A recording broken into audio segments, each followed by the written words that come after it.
Kryetari i Partisë Demokratike të Kosovës, Bedri Hamza, është takuar me Ragip Xhakën dhe strukturat e kësaj partie që janë në Zvicër, me të cilët ka biseduar për zgjedhjet e 28 dhjetorit. Hamza ka vlerësuar kontributin e Mërgatës për Kosovën, duke thënë se ky kontribut e tejkalon çdo distancë dhe kufi. Kontributi i Mërgatës për Kosovën tejkalon çdo distancë dhe kufi. Me Ragipin dhe strukturat e PDK-s në Zvicër, biseduan për zgjedhjet e 28 dhjetorit, për forcimin e lidhjeve me ADE-un dhe për rolin e pazëvendësueshëm të Mërgatës në zhvillimin e vendit. Nder dhe respekt për angazhimin e tyre, ka shkruar ndër të tjera ai, ndërsa ka shpërndarë edhe një foto ku qëndron pranë Ragip Xhakës, babait të futbollistëve të shquar. Sulmuesi i kombëtares shqiptare Arber Hoxha po përjeton një formë të shkëlqyer si me klubin ashtu edhe me përfaqësuesen kuqezi.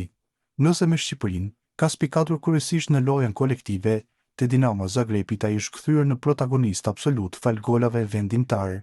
Në ndeshjen e kësaj të shtune, Hoxha realizoi 2 gola duke udhëhequr Dinamon drejt fitores 3-1 ndaj Varazdinit.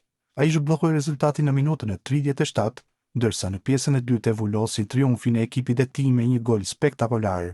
Me këto realizime, Hoxha shkon në 5 gola të shënuar në kampionatin kroat, krahas 2 asistimeve që ka dhënë, duke konfirmuar formën e tij të jashtëzakonshme këtë sezon me Dinamon e Zagrepit.